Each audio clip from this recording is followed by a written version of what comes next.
You know, I am absolutely horrible at being told what to do. If you tell me what to do, bless my heart, I will probably do something else, even if it's the best advice ever.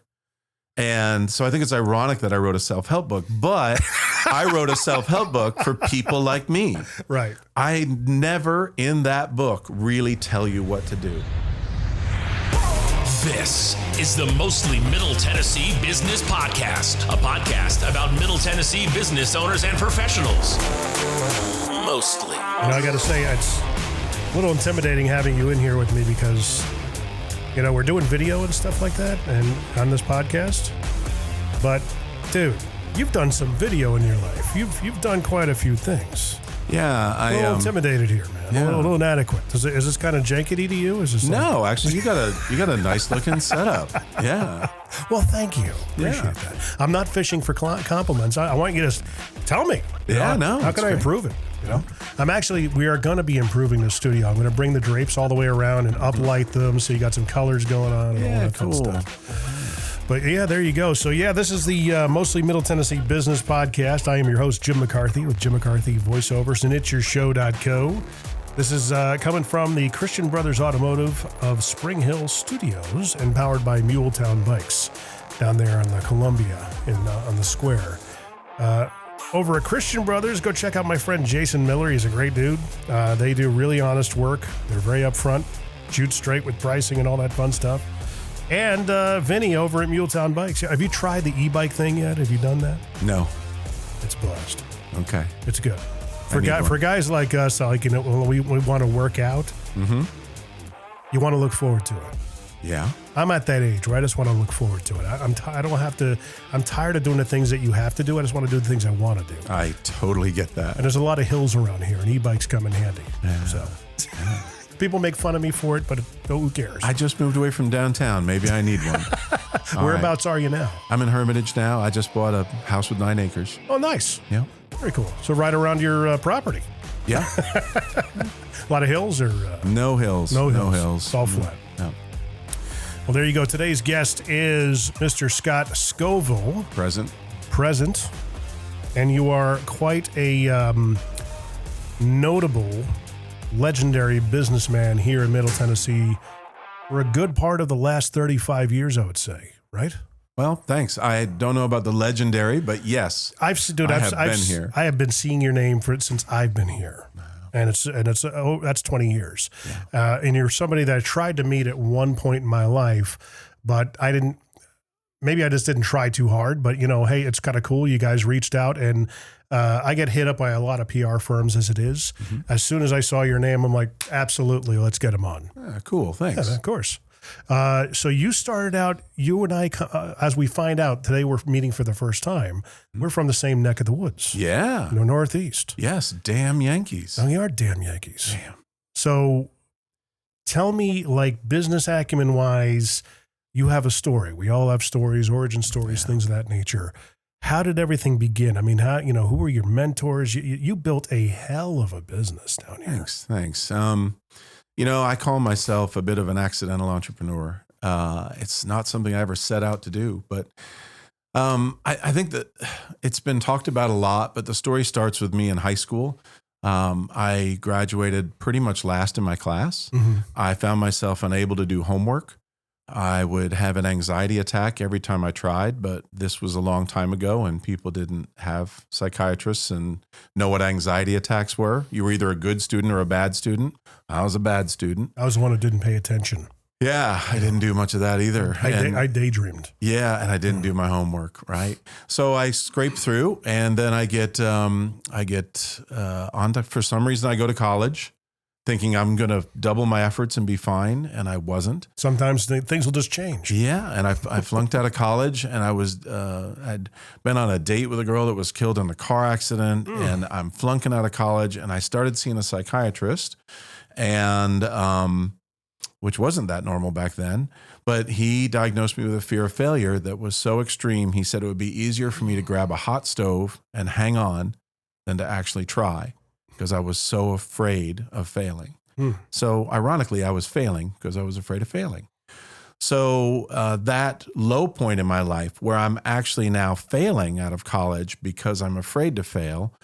I'm waiting tables. Like, this is not my dream life. I'm waiting tables at a Howard Johnson's on the side of the highway. Mm-hmm. Oh, HoJo's. Yeah. And a tour bus rolls in with a space shuttle painted on the side. I got all excited and thought, I want to wait on them. And I'll breeze through the story a bit, but they worked for U2. Mm-hmm. And 3 months of me being depressed went out the window as I realized my favorite band in the world had these guys in my restaurant that worked for them, and that could be a career. They invited me to a show. They invited me to a second show. The lights went out during that second show, and the crowd went wild. And I stood there in the dark and had a paradigm shift. I went, wow, this is what you're going to do with your life. You love music, you love technology, you love travel, you love people. But I got to point something out. Despite that living in your head and someone kind of planting those seeds of doubt and uncertainty and inadequacy and all those things, you still had the chutzpah to ask questions. Yeah. Right? Yeah. You did kind of investigate, oh, you guys are those? You're with them? I did. Tell me about that. What, were you kind of hesitant to engage, or? Well, I think, I wrote a book called Tenacious, which we'll talk about later.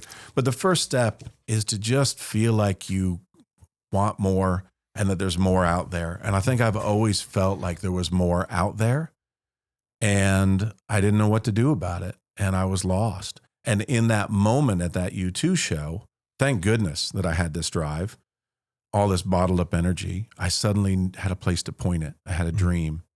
And a moment after excitedly realizing for the first time in my life I knew what I wanted to do, my heart sank as I realized that I was going to have to try. Mm-hmm. And in the past when I tried, that didn't work out very well. But I made myself a promise standing there in the dark that I was going to try and keep trying until that dream life was mine. And, what did the dream life look like to you at that point? I just wanted to work for U2. I wanted to be a part of the magic. I've always loved music. I think you're a music lover, right? Oh gosh, yeah. And it's always been a part of me. And I just wanted to be a part of music. Like, I didn't think I was capable of being musical, so I could be a part of it by being a technician and helping bring the show to people. In fact, one of my main motivators to this day, when we start a new tour with somebody, is I will stand up front of house and I will turn around and face the crowd the first time the house lights drop.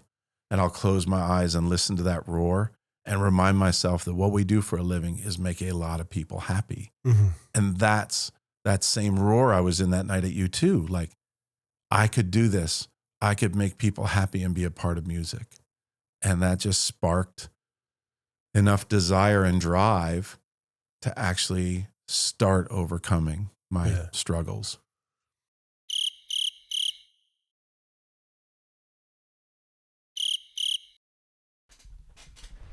As your AV team, Jim and I normally like to film our commercials from our it'syourshow.co podcast studio.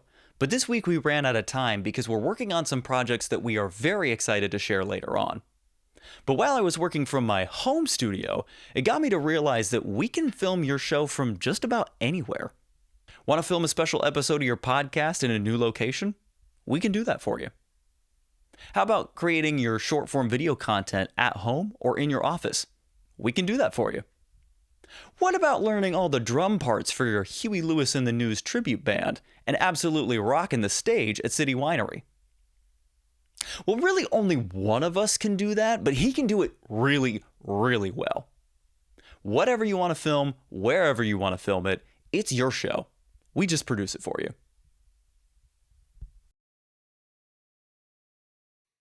And so from there, what was next? I mean, now you have the idea, the vision, so to speak, has entered your head. And then all of a sudden, what's the action? Well, I was kind of lost for a while. I didn't know what to do. But back then, scalping T-shirts was really common. Like, concert T-shirts were like $20 and scalped ones were like $5. Yeah.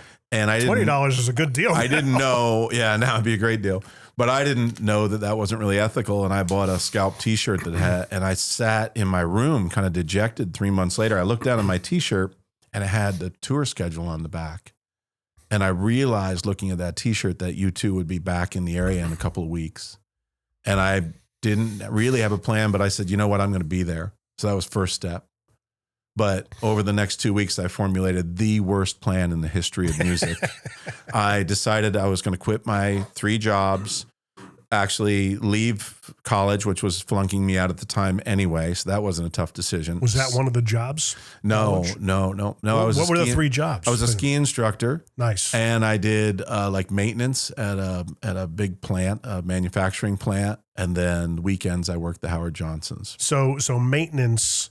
You're working with tools. You're fixing electrical, plumbing. If a broom is a tool, sure. So not really. It was more like cleaning the toilet. My tools were like the brush that you clean the toilet with. I gotcha. Yeah, not very exciting. But I mean, the other thing you mentioned before, what was the other job?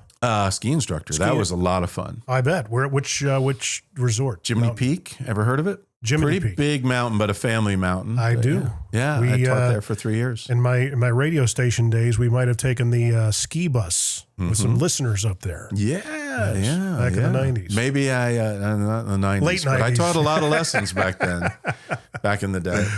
But I did love that job. But I quit those things and musically though, you said you played music. Back then or no? No, okay. I didn't. I was told in high school I couldn't sing and believed it until I was in my mid 40s. Yeah. That's a real diversion. You want to go there or save that for later? No, I mean, I talk about a shift that most people have in their lives around 40. Yeah. And I think it's because we finally figure out who we are. Mm-hmm. And what we're supposed to be doing. And at that point, we either take action or we get complacent. And in my case, I did. I got out of radio, went into the car business, very uncomfortable situation. I was the man in radio.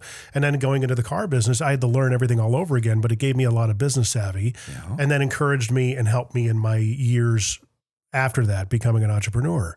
But my memory of success built my confidence. Yeah. And I think by that point in your life, you probably experienced quite a bit of success. So from there on, let's keep going. Hugely mentioned in my book. Just the Amelia Earhart has a great quote that says, your fear of paper tigers.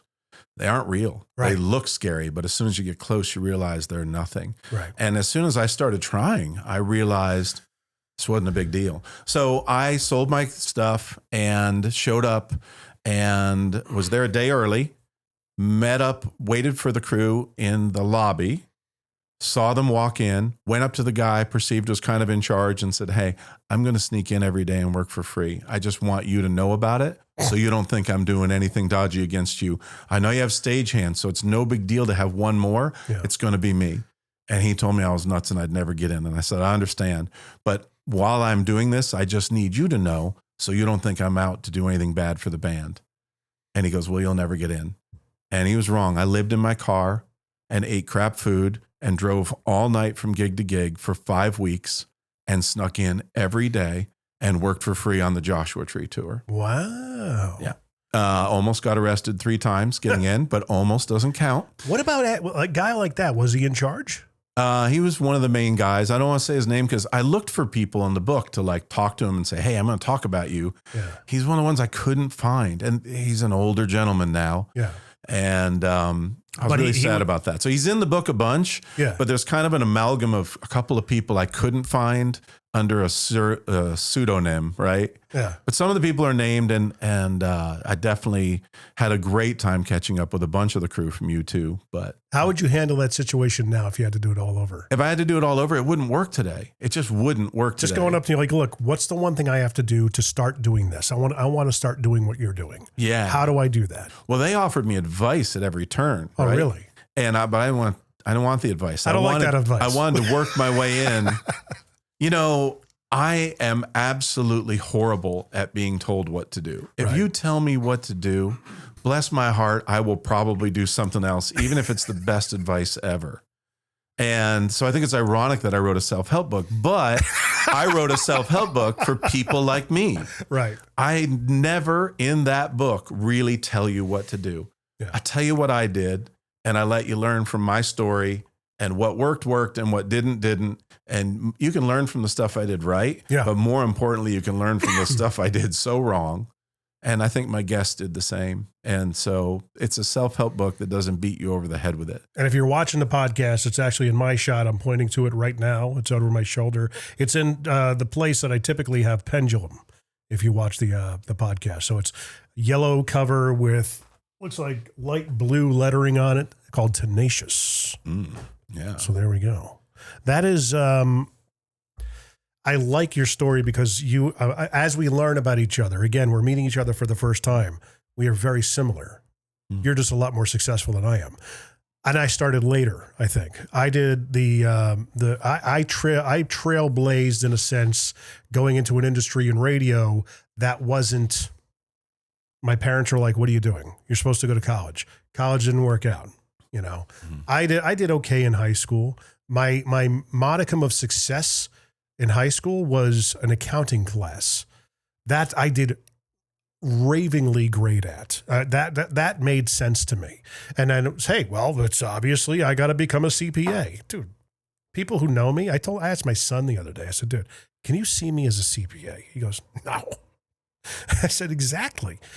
At 18, 17, I had no idea who the hell I was. Well, I did, but I didn't want to pursue it because there was no money in it. Yeah. You know, radio was not exactly a. Well, here's a not telling you what to do, listeners, but man, find something you love, and you will. That's what success is. Just find something you love, and don't be afraid to do it, and don't listen to the reasons why you can't. Well, with me, I had the voice in my head from not my parents, probably guidance counselors, and just the general attitude was that if you don't go to college, you're going to be a failure. You're not going to have an edge. It's going to be so much harder. You're not going to have it easy. And because I didn't succeed at college, that stayed in my head for probably a decade and a half, even after all the success I had in radio, you know, in terms of professional success, not exactly financial success. Was that similar to you? Yes. Yeah, you feel like you haven't lived up to the norms. And not just that, like my dad, he wanted me to go to college. I was going to be the first one in our family to do that. How many siblings do you have? Any I'm an only child. I got you. Yeah. So for them, it was more of a badge of honor knowing my kid went to college because I didn't. Yeah, I think parents want to be proud, and my dad definitely wanted me to do things to make him proud. Oh, but God, look! Has he seen what you've done? He has. I lost my dad a few years ago, but he was fiercely proud of me, and that means a lot. That's awesome. Yeah, yeah. Because I mean, a lot of this is leading up to what you've done. I mean, you've worked with so many people and built such a massive business and everything. So you're continuing on. Did you get your foot in the door with U2? Well, not really. Well, yes, in that I made a lot of friends, and I think that invested them in me. 5 weeks in, I rounded a corner with a road case. I was in a groove. I thought these guys are going to hire me soon because I'm helping. And the reality is, I was helping, doing something that a stagehand could do, right? They didn't need me. But I was hopeful, and I rounded a corner with a road case, and one of the guys said, walk out the closest door, get in your car, and we'll see you in Pittsburgh. And I go, what's up? And he goes, get out the closest door. And I went, shit. And I went outside and got in my car and drove all the way to Pittsburgh from Buffalo, I think it was. Not too far. I have to look at the back of the T-shirt again to remind myself, but or read my book. But I got there, sat in the parking lot, couldn't sleep. Buses pulled in the morning. When I saw the light come on in the front lounge, I went up to the bus, and they had to come to Jesus with me. And they said, look, there was some problem with the union, and someone mentioned you, and the union fined the band $5,000 for having non-union labor on site. And I'm like, oh no. And they're like, well, we don't think they had to pay it. And $5,000 isn't a ton of money to a band like this, but it did bring attention to you, to upper management, who freaked out and said, you can't let this kid do this. He's going to crash his car because he's exhausted, which did almost happen countless times. And his parents are going to sue the band and you're going to be responsible for his death. Mm-hmm. And so they said, so you can't be here anymore. But that 5 weeks endeared me to them. And a wonderful crew guy named Lawrence Anderson said, what do you want to do? And I said, video, which surprised him because he said, we haven't done any video. You've been doing lights and power. And I'd been helping him. He worked for a company called Show Power, great company. And been helping, I think Nocturne was the lighting company. But I said, well, video's new and so am I. I've had all this time to think about it while I'm driving. And this is like the second tour ever to have video screens. I mean, it's right at the cutting edge of it. And why, if I'm going to get in this business, why would I want to get on the bottom rung of a ladder that's got 15 steps when I could get on the bottom rung of a ladder that's got 2? Yeah, yeah. If I'm new to video, I could be one of the old souls in video in fairly short order, which turned out to be really true. That's going back. I mean, yeah, that was like breakthrough technology. Yes, you couldn't make a projector bright enough until they came up with this wacky, crazy projector. And I learned how to run that. And his advice, he looked into it for me, probably because all that crazy time I spent investing there, he actually invested some time in me. And he said, here's what you need to do. You need to go to General Electric and tell them they have to teach you how to run this projector. Mm-hmm.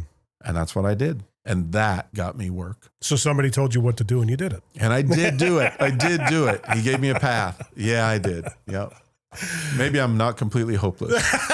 Well, hey, you saw, I call that, hey, if you can't be number one in a category in marketing, create a category in which to be number one. That's what you've done. Yeah. I think I've done that a few times. Like just saw an opening where there really wasn't one a minute before. How did it feel when you realized, did you know you were onto something when you realized, well, video is where it's going? The first thing that happened is I got a job with a company called Future View and did corporate video out of Washington, D.C.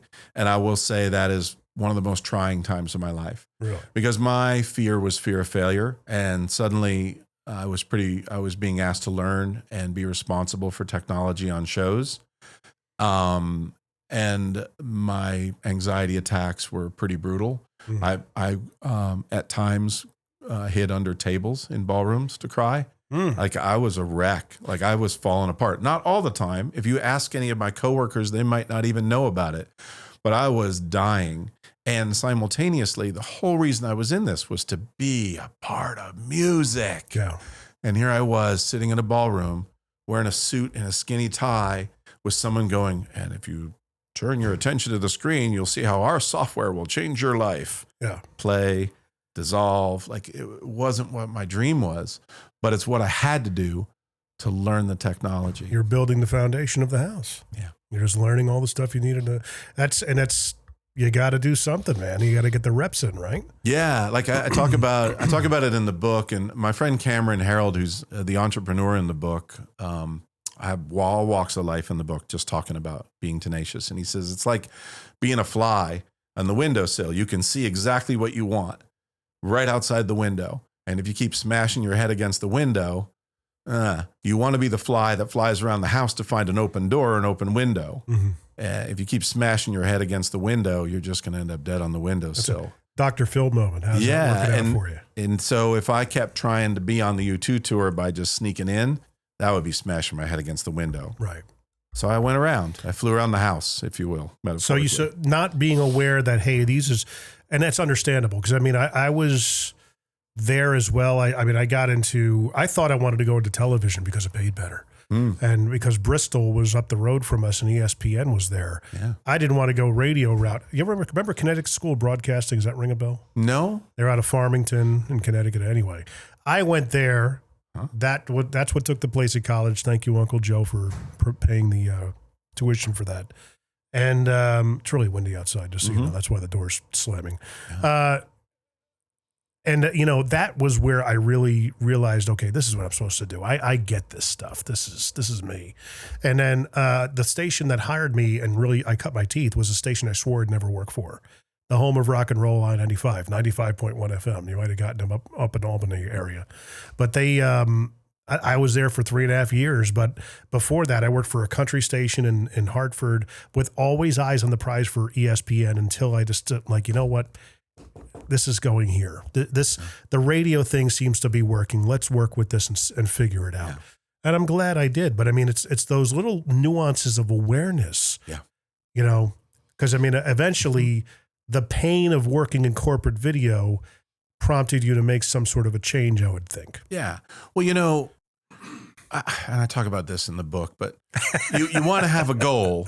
I'm saying book way too much. That's fine.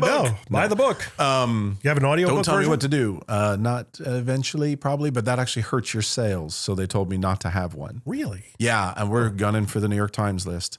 And audiobook sales don't count, so they told me not to have one. So maybe eventually, if the book does well, there'll be an audio version. I know a company that can help you with that. Do you? Do you? Yeah. Perfect. I'll bet it. Yeah. But what is the goal? Mm-hmm. So for me, the goal was to be on the U2 tour. Yeah. That was the dream. But what's really the goal is to have an interesting and fulfilled life. Mm-hmm. And so you got to keep your eyes open. You got to enjoy. You can't be angry every minute of every day you haven't reached your dream, because you're going to reach your dream and it might take 10 years to get there. You want to be angry for 10 years, or do you just want to enjoy the ride? Mm-hmm. And so you got to enjoy the ride and realize that you have a goal, but the overarching goal is to live a fulfilled life that makes you happy and proud, or whatever it is that you value. And so it sounds like you've done that. Like you had a goal, but you were enjoying this along the way, and it just kept working for you. So just stick with it, right? Realize there's nothing in the bank account. Yeah, well, there's other motivations, right? Yeah, motivations change after a while. Motivations change, yeah.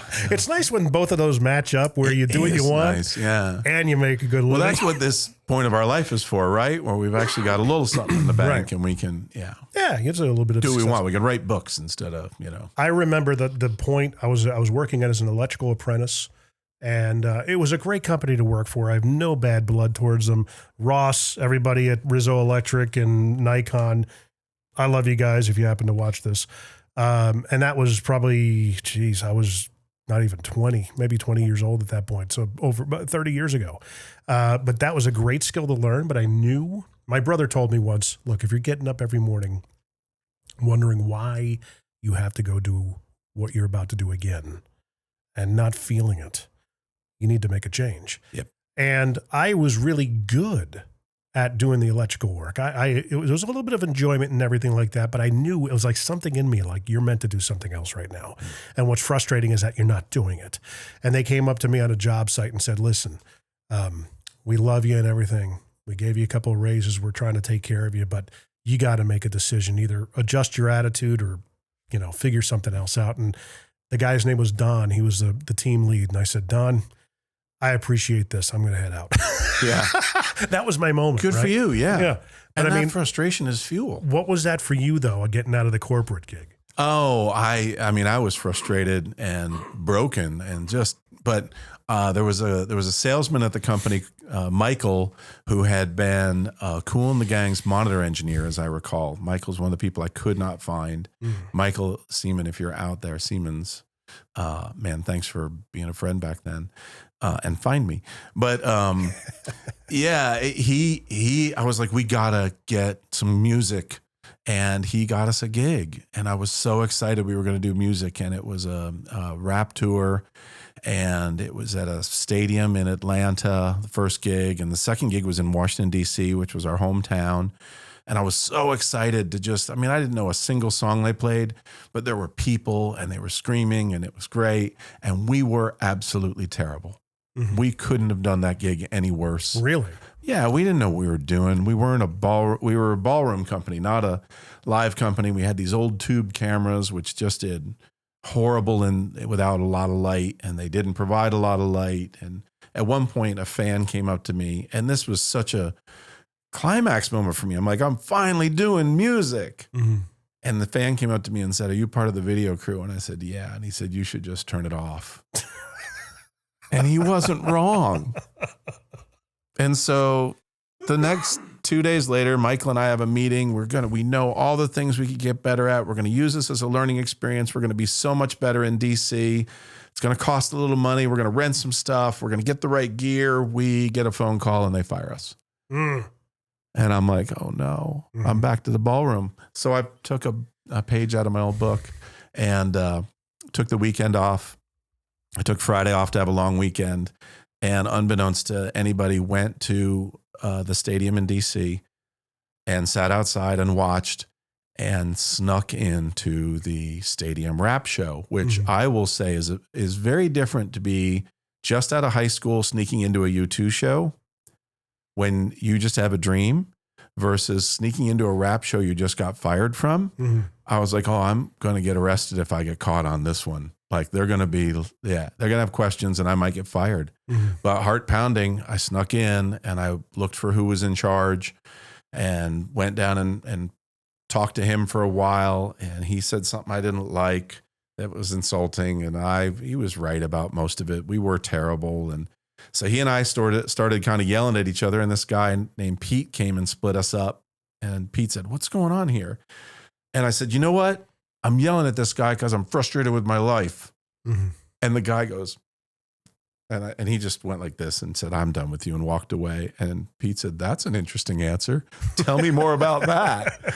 And Pete and I talked for a while, and he was competition to the company I work for, and he'd been hired to do the projectors, and they were like the best at what they did for rock. And it never occurred to me that I would go work for Pete because he was the competition and I was a loyal company employee. And I said, well, Pete, we talked for like an hour. I said, it's nice meeting you, but I've had a horrible week and I'm going to go home to my mom and dad. And as I was walking away, he said, Scott, I just got the Rolling Stones tour and I'd really like to talk to you about it. And I was like, whoa. And I struggled with leaving Future View as much as they weren't my dream. And full credit to the owners of Future View. James Hanrahan said, I went to him and I said, I'm not going to leave if you can tell me that we can get into music. Just, I love you guys and thank you. And he was quiet for a minute and he said, you got to leave. He said, we could keep you for a couple more years. And when you figured out we were never going to get there, you just resent us. Yeah. He said, so I'm going to send you on your way, a little pissed off that we taught you how to be good at this and now you're leaving. But also, you're free and this is what you should do. And I only ask one thing. And I said, what's that? And he said, just speak kindly of us. And I have gladly done that ever since. In fact, I reconnected with James over the book and we've had amazing conversations. That's terrific. Yeah. He's one of those managers, I would imagine. I have a philosophy of before you start your own business, you're going to remember the managers that you wanted to emulate and those you didn't. Yeah. Right? Yeah. Because, I mean, did you ever think that you'd be running your own ship? No. Well, here's where so I went to my boss. So I did do the Rolling Stones and David Bowie and all these great, amazing rock tours. And my boss loved country music. And Alan Jackson's people saw a Paul Abdul show I did and said, we want that crew. If you can give us that crew, that's what we want to help us compete with Garth Brooks. Because Garth's is swinging from the rafters and Alan's standing at the mic stand, right? That's all he does. Garth, he brought the rock stardom. Yes. So it was my job. They hired me as video director to move the world behind Alan. And it was frustrating. I didn't want to be in country music. I didn't want to be in Nashville. In fact, I quit. I walked onto Alan's bus 2 weeks in and said, you haven't spoken to me since I got here. Everyone's made it clear to me that you don't want me here. Let's find my replacement and just do this civilly. And how did he react to that? He was stunned and he said, I couldn't believe that they hired some rock kid with hair down to his butt, which I had. Right. And he's like, and just look at you like you don't know anything about country music and you're from New York. Gosh. And he goes, and I just thought, what the hell has my manager done with me? So all that is true. He said, but 2 weeks later, I don't ever want to do a show without you. And I'm like, what? And he said, the reviews have been amazing. He's like, please don't leave. Like, how do we work this out? And he and I had an incredible conversation, which was the start of a multiple decades long, really great relationship. And there's so many commonalities you and I have. Yeah. It's unbelievable. Your boldness is off the charts. For anybody to have that kind of, again, chutzpah, to go in there, or, bravado to go in and do what you did, especially not just to the management, but to the artist.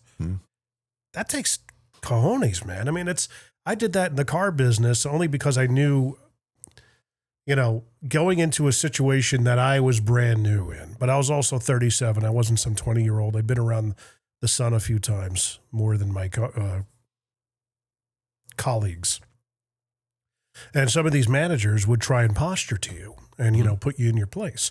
And I had one guy who, I was maybe probably 3 weeks in, trying to figure out how his position works and everything. I had some sort of situation talking with him, and I asked him about it and asked him to help me, and he kind of pushed back and postured and condescended and talked down to me. And I said, I really appreciate it. I know it must be very frustrating working with somebody new, especially when you guys do it a lot, because you got a revolving door of people in this business. I said, but I'm here for the long run. I said, I'm not your typical 20-year-old. I've been in another career where I've done pretty well. And I literally got up on my fists over his desk and looked right at him. And I said, if you ever talk to me again like that, we're going to have problems. I love it. And I was like talking to my kid. Yeah. And this guy was probably, 15 years older than me. Yeah. And he sat and he leaned back and he looked up at me. He goes, okay. I said, good. All right. And we were great friends after that. Yeah. Dude, if you're listening and you're in a position like that, tactical, strategic moves like that can really be earth-shattering. Does your garage door sound like this? If it does, it's screaming for help. Call Incredible Doors, 931-348-DOOR. We're making garage doors in Murray and Williamson counties work better and sound better. We just make them incredible again. Go to IncredibleDoors.com or call 931-348-DOOR. Follow us on Facebook for specials on maintenance visits, keypads, and other items. 931-348-DOOR. IncredibleDoors.com.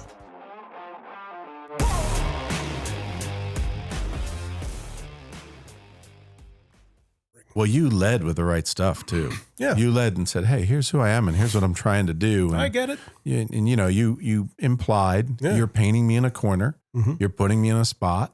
And then you told him it wasn't going to happen. I love it. The New York came out. I love it. Do you think that had a lot? This guy's got some kind of problem. Do you think that maybe that was a part of it? Because, we come from a gritty area. Well, you know I think New York tends to tell people what they think, right? And you just respect and expect that. And that was hard when I moved to Nashville. Oh, yeah. Because I was like, wow, everybody here likes me. They didn't. No. They just would never tell you. They'll tell you they like you. Bless your heart. Bless your heart. Oh. You'll kind of know where you stand in Nashville. Mm-hmm. In LA, you never know where you stand. You remember that show, Sex and the City? Mm-hmm. Yeah. There's an episode where Carrie goes out to LA and she's just like, oh my gosh, this is great. Everyone's nice and blah. It's so different from New York. And then she realizes, oh, everybody out here is just full of shit. Full of it. At least in New York, you know where you stand. Yeah. And I think, I always say, I spent a lot of time in LA when a few of us bought Center Staging. And they were like, what's the difference between New York and LA? I'm like, New York will tell you to take a hike. Mm-hmm. But that's just to get you on board. Mm-hmm. Nashville will be really kind to you. LA will be like, oh, who are you? What's your name? What can you do for me? Mm-hmm. And if you don't have a good answer to that third one, they will smile and be done with you. It's like, what can you do for me kind of town. Right. They're basically the people at the party that are engaging with you, but looking over your shoulder to see who's there behind you, better to talk to. And I hate making generalizations, right? I have great friends all over the world, but that was in general some of what I felt. Yeah. So from then on, when you're working for somebody else at that point, this is not your own venture. When do you all of a sudden have the bright idea? Yeah. So video was new still relatively. I mean, this is a few years in, but it's still pretty new and absolutely new to country. And everybody was hiring their brother-in-law that went to film school or their music video director to make content for their screens. Right. And if you do either of those things, you might be incredibly talented, but you're probably in your mind, your job is to tell a story inside a rectangle. Yeah. And what they failed to see more often than not, almost without exception, was that the screen was a part of a much larger story that they needed to interplay with.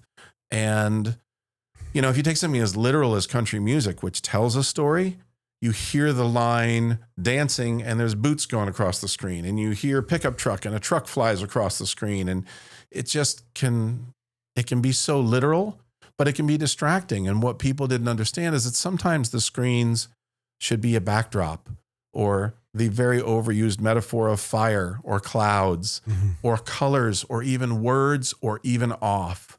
And nobody got that. And I went to my boss who was over me at Performance, Lee, who was like a father to me. And I said, hey, people don't get it. And I want your permission to moonlight and start a little company that creates content that makes sense and design shows.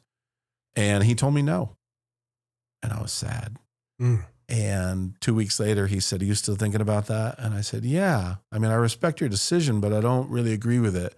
And he said, I told you no because I think you're inventing an industry. And I was afraid I was going to lose you to that industry. And so I have an alternative. I want you to be my partner in that new company, and we'll be 50-50 partners because I think you're inventing an industry. And that's how Moo TV formed as the first content creation company.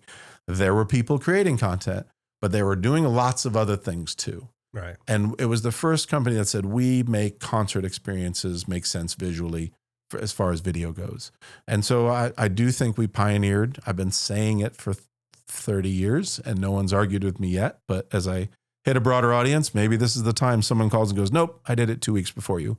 But I believe in late 1992, we started the first ever content company.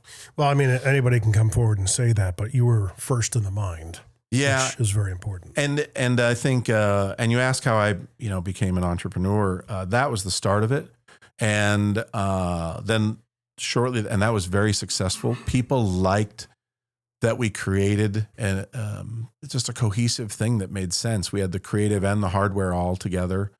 And that made us very successful. And then I went to Lee and said, I'm just going to run your Nashville office. You're going to start having a Nashville office. I'm going to run it. And didn't give him a choice. And he said, okay. And I was running his Nashville office, and things were going really well with that.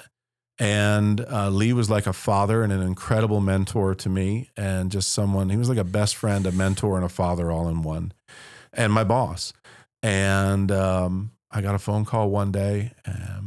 I'm out on the Alan Jackson tour. My friend said, sit down. I lied because I was walking across the parking lot in the hot Florida sun. And I said, I'm sitting. Yeah. And he said, Lee's gone. He said, 2 kids carjacked him. They shot him in the head and ran over his car. Man. Really? And easily the most devastating moment in my life. I've had some pretty devastating moments, but I was not okay for quite some time. I thought about, U2 had been trying to hire me ever since Joshua Tree. Once I got some skills, they had asked me to go on every tour since for like 10 years. And you were turning them down? And I kept turning them down. Nice. That's how the Moo TV name came around. They had the Zoo TV tour. The first time I turned them down was right around when Moo TV, they wanted me to do Zoo TV. Oh, okay. I was going to ask, how did that name come It's a long story. We won't get into that. But yeah, and one of the employees called me and said, I keep thinking we're going to find out tomorrow that you're on tour with U2. Did you have the delicious moment to at least tell them that, like, hey, remember back you had some kid that was trying to get in every time? And I don't think they ever put the two together. The reason they were trying to hire me the first time around was that I was sort of the guy at Video Wall Technology, the projection cubes. I had toured that with Paul Abdul. Someone else toured it and failed pretty miserably, and I was sent out mid-tour to replace them. And for this moment in time, I had a reputation as being the only guy who could figure it out and make it great. Right. That wasn't true, but it was true in that moment. And that was right when Zoo TV was going out. So I don't even remember if it was a U2 person or a Nocturne person. In the book, I think I say it's Nocturne, but I'm not even sure. Love to know who that guy was. But he was just trying to hire someone that made sense. They didn't know my history. Yeah. I don't think. But well, then maybe they do now. Maybe they do now. I love the impact that U2's had on my life and all that. And I'm grateful for all of it. I think it's great that they were the first band to play the Sphere. Yes, I went. It was, and that was, I would liken it to next to a religious experience for me. I can because, only imagine. you know, it's the band that started it all for me. Yeah. And some of the songs that were the soundtrack to all of that, from my broken-hearted rock bottom self and the soundtrack to me elevating above, to taking the industry that I have pioneered to the absolute next level. And I just sat there in awe and was like just such full marks to the creators and the technicians who are doing this. I'm so proud of them. And I was really also happy that I didn't miss it. Like I don't want to be the guy running the Sphere. Like I did my thing. I'll do something else now. You got it out of your system. Yeah. But I was really proud of him. But yeah, he said, I keep thinking we're going to hear that you're on tour with U2, but I had a thought, and I've asked all the employees if they would come work for you if you started a hardware company doing all the technology. And then I went to the clients and said, would you? And everyone said yes. And the client said, how can we help? And what he said next really got me. He said, I think that this would be a great way to keep some part of Lee alive. And with that sentence, I was like, just locked in. I'm like, this is what I'm going to do. I can't. Like if I could keep some part of Lee alive, there's nothing I won't do to do that. And so that's how Moo TV shifted over to doing hardware. And that's why I call myself an accidental entrepreneur. It's like, well, who died and made you entrepreneur? And the answer is my friend. That's the thing of what you set out to do initially. Yeah. The market will tell you where to go. Yeah, creative is really where my passion was, and just getting responses out of the crowd, and that was really. But you know, it evolved, and as I've said earlier in your podcast, like just be open to the ride, like where it takes you. Like I never would have thought that I wanted to be an entrepreneur. I was sure I didn't. And it was an awful hard road, but it felt like what I wanted to do in the moment for maybe the wrong reasons, absolutely the wrong reasons. Why do you want to be an entrepreneur? To keep Lee alive? In fact, I had an absolute crisis 4 years in, because starting a company is brutal, especially something so capital intensive. It was nuts. So this is 4 years in after the pivot into getting 4 years after starting Moo TV. I woke up one morning and realized I hadn't slept in 4 years. Wow. And that Lee was still dead. And that was hard. So this is the Moo TV we know of today. Yeah. Because initially it was a content Creative company. Yeah. In partnership with Lee. Yeah. He passes, then all of a sudden you pivot and make it an everything company. So from that point on, 4 years later, that's interesting, because what was the time period from going from Moo TV in its early stages of being a content company up until his passing? What was the time frame? Almost 10 years, like 9 years, I think. Yeah. And remember, I was running the Nashville office for him too. Yeah. So I did have a lot of experience in running a company like that. What I didn't have experience in is the accounting and the buying the equipment and the business side of it. So I knew how to be client facing and take care of people. I had no idea how to run a business. Right. Because you had the back office already built in. Yeah. And so that first crisis at 4 years where I realized he was still gone, people who love me they're like, what's going on with you? And I'm like, I don't know. And it took me a little bit. And I think it probably took me about 3 months, and I did a lot of soul searching, and I realized that I loved our clients and I loved our employees, and that I was still in an industry I loved. And that I was too far down the line to quit. So I was just going to start doing it instead of for Lee. I was going to start doing it for the employees and the clients. Oh, wow. And so that worked, but it took me 3 months to get there. 3 pretty precarious months of just going, what the hell have I done? So developing a culture, a healthy culture. Yeah. Because I mean, that's as a CEO, as I'm going to say, as my friend Joe Agresti says, he calls himself the culture enforcement officer of his company. Sure. And he's in the car, but he's in 6 different industries at this point, but mainly the automotive business. He owns Ferrari and Music City, Mercedes with Saban. Cool. But he's a huge culture guy. So was that a big driver for you in terms of? Yeah, but I don't want to sound smart when I say this. I don't think I am that smart. I think that I try and be true to myself, and I'm passionate and I'm driven. But your personality is mirrored all the way down. Yeah. It comes from you. Well, when I started this, I was at this awful point in my life, and I thought, if I'm going to do this, I'm going to do this with my favorite people. So I had to downsize quite a bit because I could only afford enough equipment to do one tour. Yeah. So we ditched all the other tours, had to give them up to our competition, and I picked the people that I wanted to work with the most. Mm-hmm. And so I hired largely on personality because I thought if I'm going to go through hell, these are the people I want to go through hell with. Right. And what's interesting is I think that's turned out to be a fantastic recipe for having a great company, because if you hire, people, you want your employees to be technically awesome. You want them to be hard workers, and you want them to be a great hang. And if they are technically awesome and hardworking, but not a great hang, they will never be a great hang.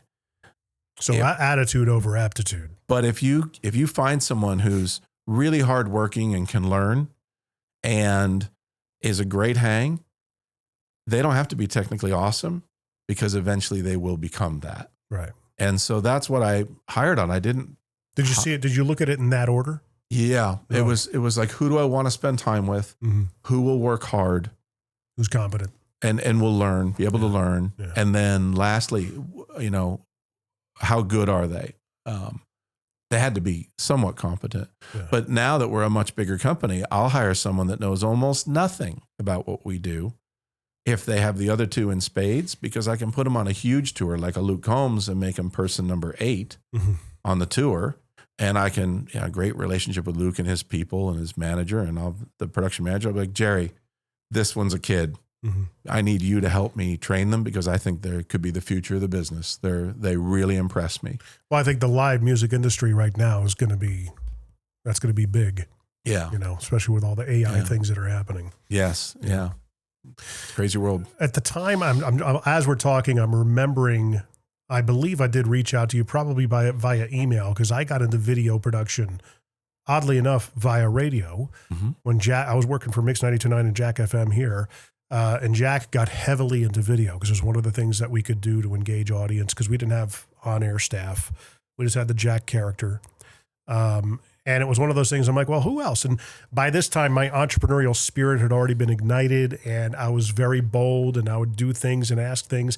But it's funny, if you had a guy like me that was like knocking on your door constantly, be like, hey, I'm kind of done with the radio thing. What are you guys doing? Let's see. What do we got here? What's it going to take? Was that something that you'd be open to and have a conversation with someone like me? I'd like to say the answer is always yes. Yeah. I know there have been times when I have been less than perfect, and I have maybe held that person at bay, probably because I was in over my head. Right. I am so far from perfect, and I fly that flag. Like, I don't want to pretend to be perfect. I have a whole lot of dysfunction still. But I do my best, and I'm honest with everyone about my shortcomings, and I lean on an amazing team. I'm like, Dad's dropping the ball again. Help me. And, I'm bad at this. Help me. Yeah. And we do great. And people love to be trusted, right? Like the right people do. And we have so many incredible people at my companies who just love to be trusted and are trustworthy. My business nerd is coming out. When you and Lee formed the partnership, how many employees did you have, roughly? When Lee and I started, so Moo TV was just me. I was the only employee. And then I got an intern, and then the intern graduated, and I kind of needed him. So I hired him, and then I hired a third. And Moo Creative, what's now Moo Creative, we've split it off again. But Moo TV was like 3 employees forever. When Lee passed... and I put a tour out, I ended up with more like 7 to 10 employees. Oh, really? Okay. Yeah, because I had to put a tour out, plus I had the creatives. And then, part-time business manager who became full-time. She was mostly mine by then. You were a really small shop then. I assumed you were like probably a 40, 50 person organization. Well, I had to downsize. Well, we're over 100 now, but I had to downsize just to do it, because it was like well over $1 million to launch. And I had no money. I had $35,000 and had to launch $1 million tour. Yeah. And the whole story behind that could be another whole podcast. Oh, I bet. But it was ill-advised. So no one needs to hear that story, because all you need, if you want amusement, ask me that story. If you want to hear how to do it, don't ask me how I did it, because it was nuts. It was a lot of credit cards and a lot of just hanging it out there. And that's part of the process. It was just... You believed in it. Ill-advised. But the thing is... But it worked. You and I have sat here now for a little bit over an hour, some of recording, some not. Prior to this, we talked about a situation, and out of that came an idea for a podcast, and that I may pursue. Yeah. As we're talking about here is like, here you are, the Beyonce is there. Everybody sees Beyonce, but they have no idea what it took to become Beyonce, right? Yeah. Here I am seeing like, oh my gosh, this guy's got it together. But you're sitting there saying to me, if you only knew. Yeah, you know. Yeah, don't. That's another podcast. It you know is. what I mean? Yeah. I think it is. Yeah. I love the fact that, conversation begets creativity all the time in this room, man. Yeah. I get so many ideas that I never pursue. I get a lot of good ideas. Trouble is, most of them suck. So. Okay. Well, then, yeah, but have fun and try them out. Oh, Take that's them what for I do. a spin. Yeah. Yeah. So, I mean, you're building it up to what it is now. And, do you look back on it and go, because I mean, to me, it sounds like you're really hard on yourself in a way. No, I'm just real. I don't think I am hard on myself. And I hope I don't come across as that. I'm kind of getting a little bit of a gist. And I'm like, dude, look at what you've built. My goodness. It's not, entrepreneurship is not a straight line, man. It's a mountain range. Oh. Yeah. Sometimes it goes up, sometimes it goes down. Well, let me give you my thoughts on that. I'm really proud of myself. Yeah. I really am. And I think that I've done great, but I don't ever want to present myself as perfect. I'm at this point in my life where I want to help people. And if I present myself as perfect, I make everything I've done unreachable. What was the point in your life where the negativites in your head that lived there, and I get it, all of a sudden you had that moment of, no, I got this. We all have that moment, I think, as entrepreneurs. Just now. Thank you. Awesome. We'll wrap it up on that. Thank you. Saved me. No, I don't think it ever completely goes away, right? You just little by little get better at it. And I always liken my fear of failure to what I have been told alcoholism's like. They say an alcoholic never stops being an alcoholic. They just beat it one day at a time. Mm-hmm. And I think my fear of failure, I just beat one day at a time. I never stop being afraid, but it's part of my fuel. And I embrace fear. Like, fear is your friend. Fear is your mentor. Mm-hmm. You will learn so much from failing, right? So you don't want to fail, and you got all this wiring in your head, which I love talking about, how we're wired and how we've evolved. But you got all this wiring in your head that tells you no, and you can't. And I love trying to develop new pathways that teach me, you're right. You're going to fail, but that's just on your way to doing amazing things. And what are you going to learn from that failure? And experience teaches you, if you get out there, that your fears are not as bad as you thought, and that failing isn't as bad as you thought. And that if you're so afraid to fail that you don't try, you're going to end up like I did early on in my life, failing because you were too afraid to try. Hi, I'm Jason Miller. I'm the owner of Christian Brothers Automotive here in Spring Hill, Tennessee. We fix cars here, both European and domestic, from simple oil changes to complete engine rebuilds and replacements. Most important thing, though, is while you're waiting, we've got the best snack game in town, and we invite you to make yourself at home and get to know us, and we treat you like family. We're located right across the street from Walmart on Highway 31 right here in Spring Hill. Let us know that you heard about us on this ad, and we'll give you 10% off your next oil change. So stop on in and see us in downtown Spring Hill. Do we even have a downtown in Spring Hill? That's the thing I tell my kids is knowing I'm a huge Gary Vaynerchuk fan, and he's all about. I've met Gary. He's a great dude. Dynamo. Oh gosh, we get him because we're from his neck of the woods. Yeah, a lot of people down here don't really get him. He's a little in your face. But he, the first time I saw his stuff was in 2015, and the first video I was like, oh, I totally understand what this is saying. But he's all about, look, it's your 20s, and he said it first, are for falling on your face and eating dirt. Yeah. Probably your early to mid, maybe to late 20s. You should probably figure something out by the time you're 30, But I tell my kids that all the time. Don't be afraid to fail. Don't be afraid. It's going to happen. Just accept it. Yeah. What if you had somebody telling you that early on? Do you think things would have turned out differently? I don't know if I would have believed him. I had to live it. I just don't know. Yeah. I had to live it, right? But that's why I love things like stories, because I kind of live stories. I get so into them. When I watch TV shows, I'm the guy who is on the edge of his seat, who is crying. When I listen to audiobooks, I'm like, damn, wow, he did what? And so I learn from that. Like I do learn from other people's stories. And that's, in my book, I've got 17 guests besides me saying like, hey, here's some crap that happened to me. Everyone's got something. Yeah. And so I like to learn that way. I like to hear the story. Stories sell, facts tell. That's something I heard. And I don't like to be told. No, nobody like. Yeah, but that's the thing is that like, it's so funny because I look. I don't think I ever really had fear as a driver. Maybe one point in my life I did, but about 10 years ago, I just put it all down because I had a little glimpse of behind the curtain, like God pulled the curtain back at when we leapt off the cliff into entrepreneurship. It was accidental. I lost my job.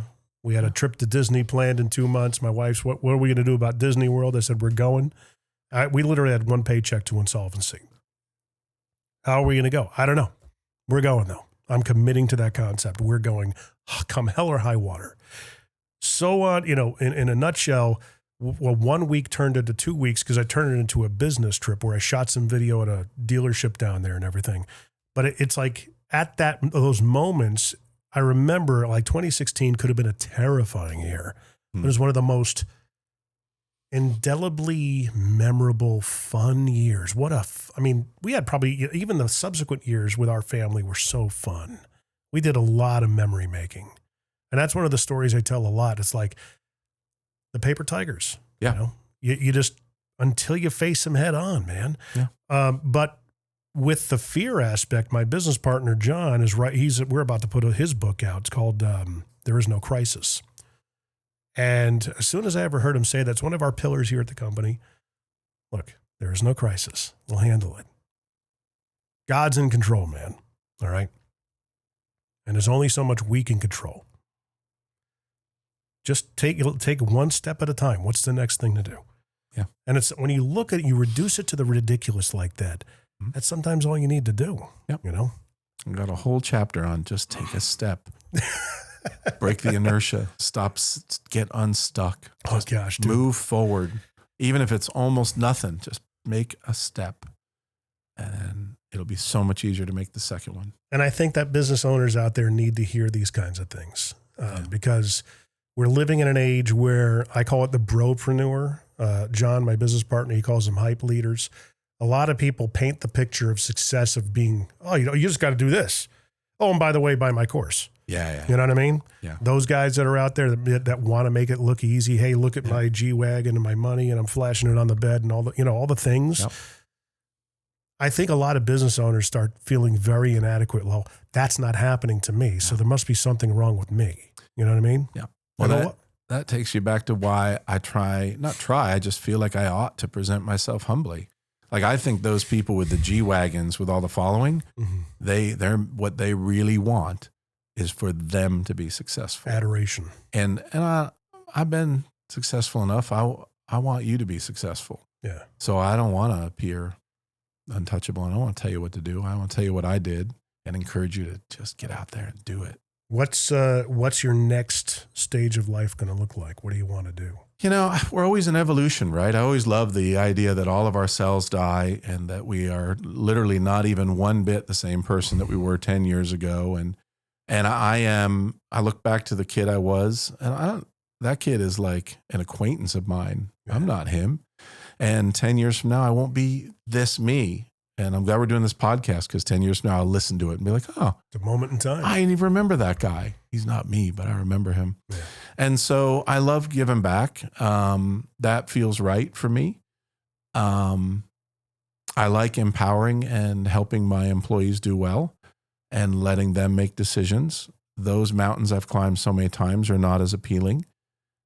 I love writing the book. I like the idea of doing some public speaking.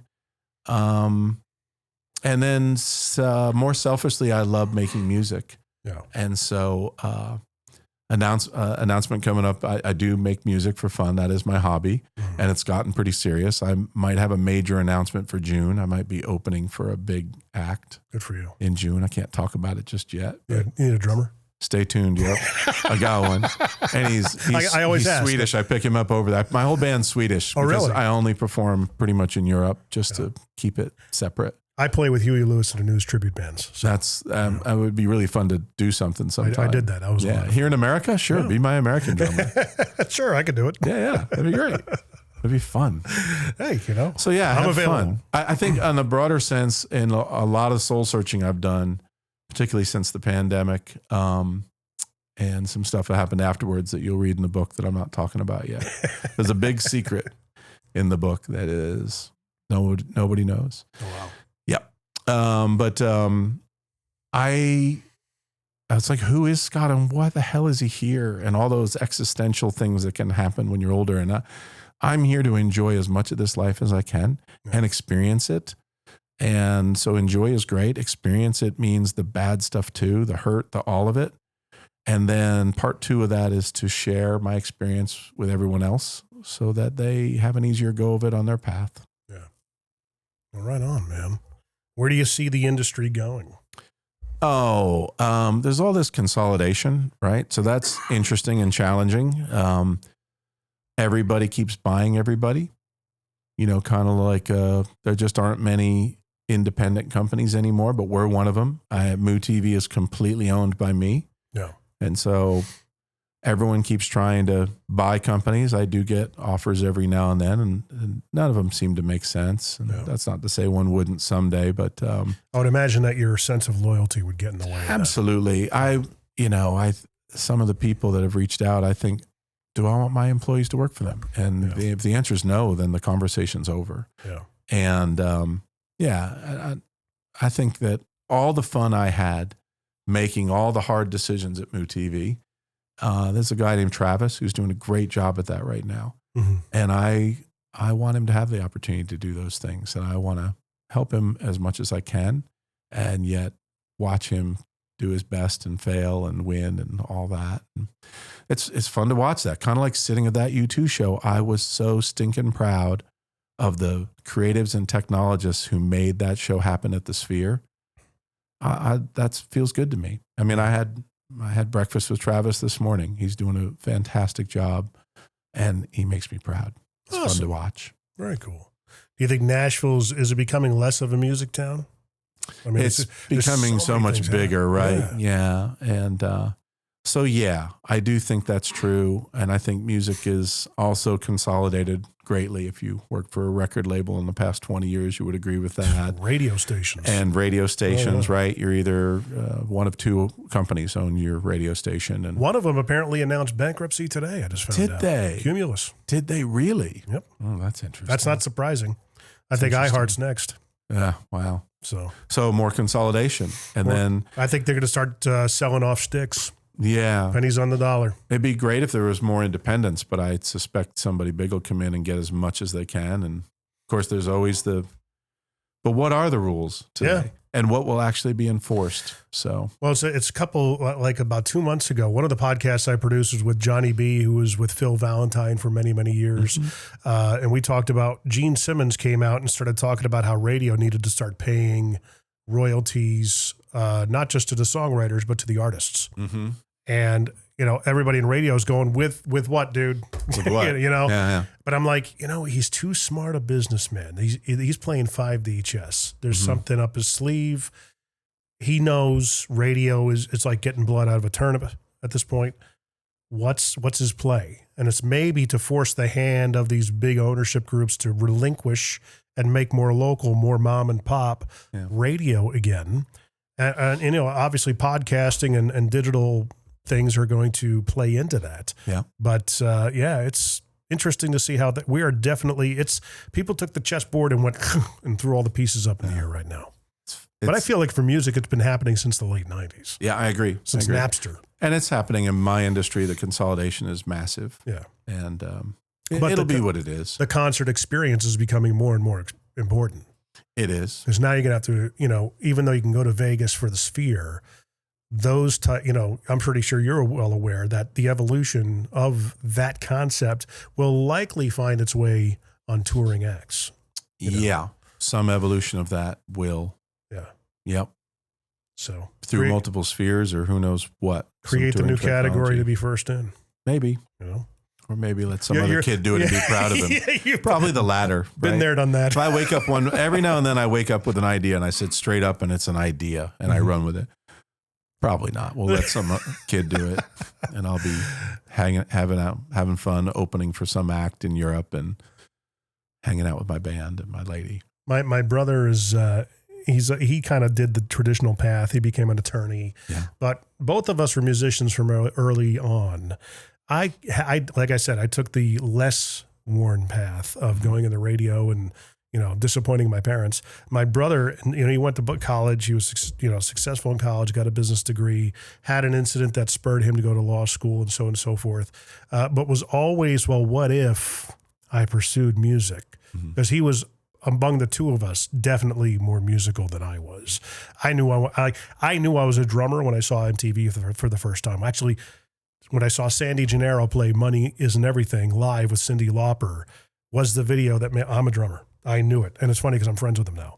But that was one of the things that made me realize, my brother is like, I'm the one who took the risks, It's not too late for anybody. I mean, I started playing music at 45 and I performed in front of over 10,000 people several times now. Good for you. And will again in June. That's just fun. I'm still trying to get my brother to move here. I'm like, he's like, who's going to hire me? I said, dude, you've always wanted to play on a touring act. What better place than Nashville? You got a great job. You don't have, you actually have so much advantage. You can go out and kiss babies and mingle and try and make contacts. You have it a lot easier because you don't have to work. You don't have to wait tables. You know what I mean? You could do the law thing from like a laptop. Yeah. Literally. Okay. And make a decent income, probably have a house. At night you hang out and make your connections. Where will the law industry be with AI? That's a good question. It's one of the ones that's going to get leveled early on. I think so. We're within a year of that just I don't know. shaking up. My brother talks about different, it's got a ways to go because it's coming up with case law that doesn't exist. And precedents that never happened. Yeah, no, I know, but it's getting there. Yeah, I'm saying the same thing for psychiatry. Yeah, absolutely. That's already happening, right? Yeah. And that's always been a fascinating subject to me. I've always loved the brain. I think eventually that, and maybe I don't know how to even begin to pursue this idea, and I've said it many times on this podcast, someone's going to make an app that gives you an AI avatar who's a psychiatrist. Yep. $19.99 a month. Probably already exists. It's probably not very good, but it will be. But it's got the world's access to all the different psychiatrists and, amazing people that have existed in history. How do people find and follow you, man? Well, for the book, which is the hot thing right now, tenaciousbook.com. Tenaciousbook.com.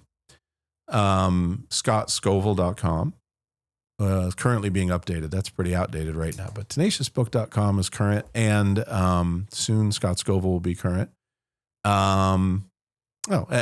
Just please take a look at the book. Absolutely. Anywhere you want, type in my name, Scott Scovill, and it's such an unusual name. You'll come up with the book right away. So Amazon, Barnes & Noble, Walmart, all that. All that beautiful stuff. How long has the book been out?